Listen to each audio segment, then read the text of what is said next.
Suddenly, Scrooge awoke as again the bell was upon the stroke of 1. Scrooge rose from his bed, trembling at the sight of light emanating from a next room. The old hearth was ablaze, the room was transformed. Holly, ivy, and mistletoe hung all about. Sitting on a throne of meats, red-hot chestnuts, fruits, plum puddings, cakes, and seething bowls of punch was a jolly giant glorious to see, who bore in his hand a glowing torch, shaped like a cornucopia. Come in! Ho, ho, ho, ho, ho. Come in and know me better, man.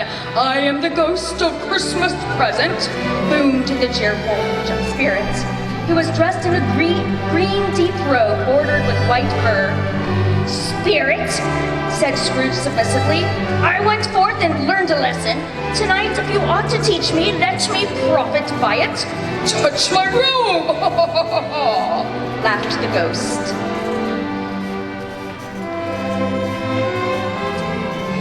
The room melted away to reveal the simple home of Bob Cratchit and his humble Christmas Day dinner. In came Bob with Tiny Tim on his shoulder. Alas for Tiny Tim, he bore a little crutch and had his limbs supported by an iron brace. With his contented family gathered around the hearth, Bob proposed a toast. A Merry Christmas to us all, my dears. God bless us, everyone, said Tiny Tim.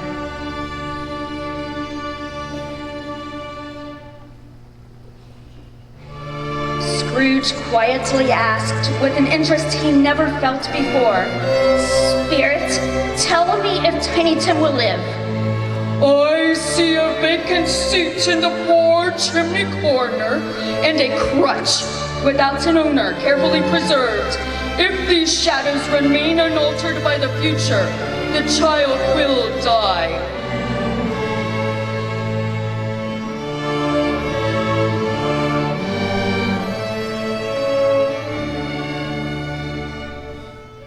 Scrooge and the spirit stood alone in an empty space. It had been a long night. Strangely, while Scrooge remained unchanged in his outward form, the ghost appeared older. Looking upon the aging ghost, Scrooge was startled to notice a pair of wretched, starving children who appeared from beneath his great robe. Their names are Ignorance and Want, and they belong to man. No refuge or resource? The ghost mocked Scrooge with his own words. Are there no prisons? Are there no workhouses? The clock struck 12. Scrooge looked about him for the ghost and saw it not.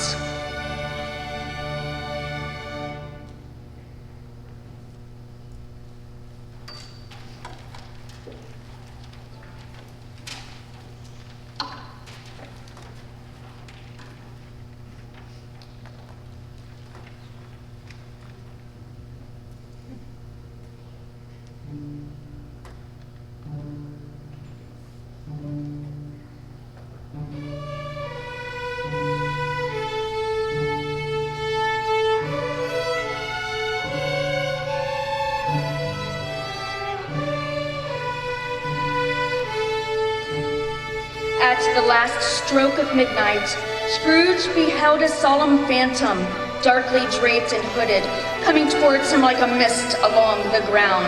Bending to his knees, Scrooge asked, Am I in the presence of the ghost of Christmas yet to come?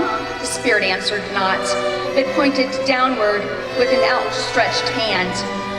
Ghost of the future, I fear you more than any specter I have seen, but as I know your purpose is to do me good, and I hope to live to be another man from what I once was, I am prepared to bear your company and to do it with a thankful heart.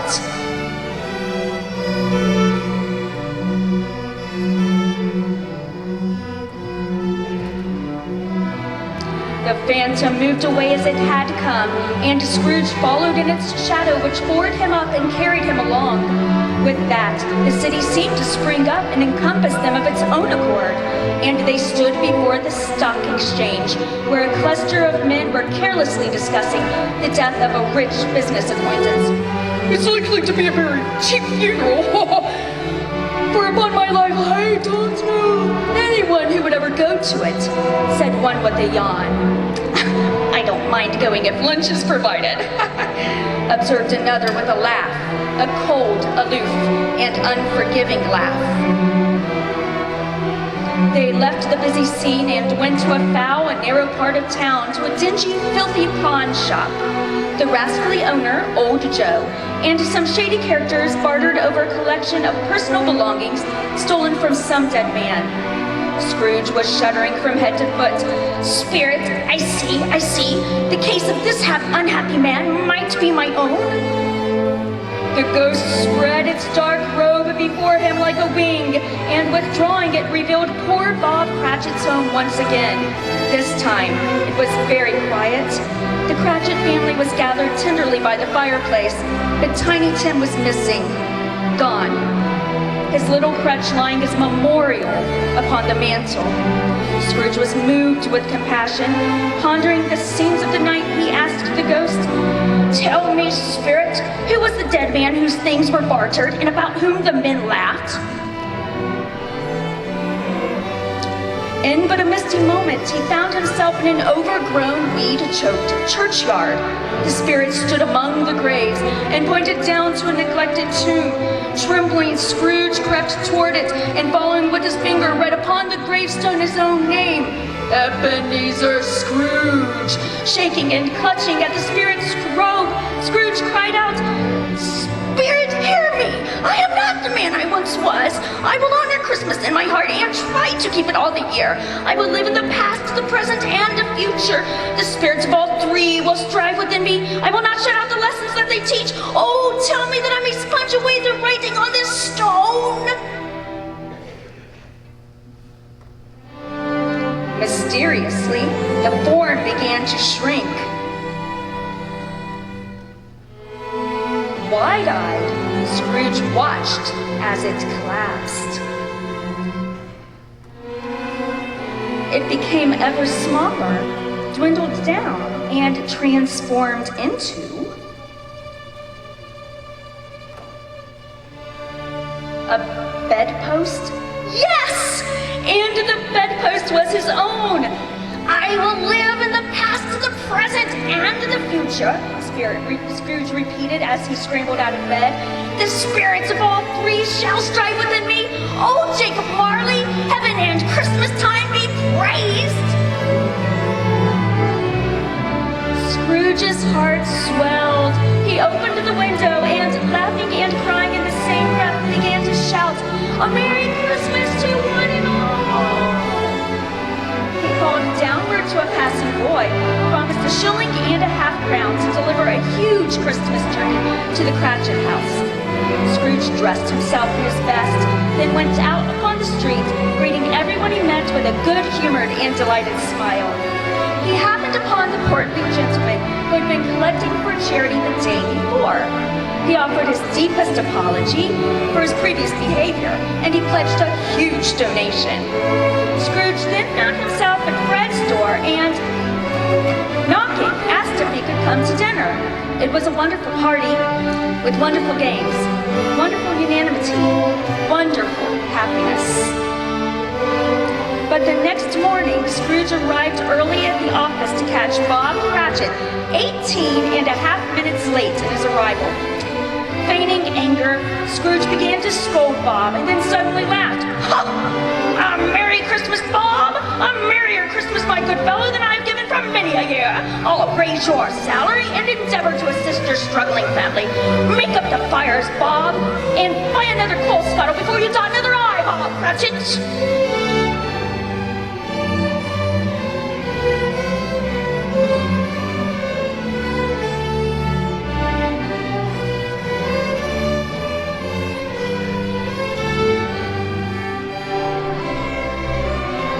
Indeed, Scrooge was better than his word.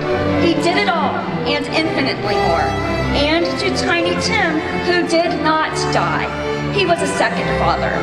He became as good a friend, as good a master, and as good a man as the good old city knew, or any other good city, town, or borough in the good old world. And it was a always said of him that he knew how to keep Christmas well. May that be truly said of all of us, and all of us.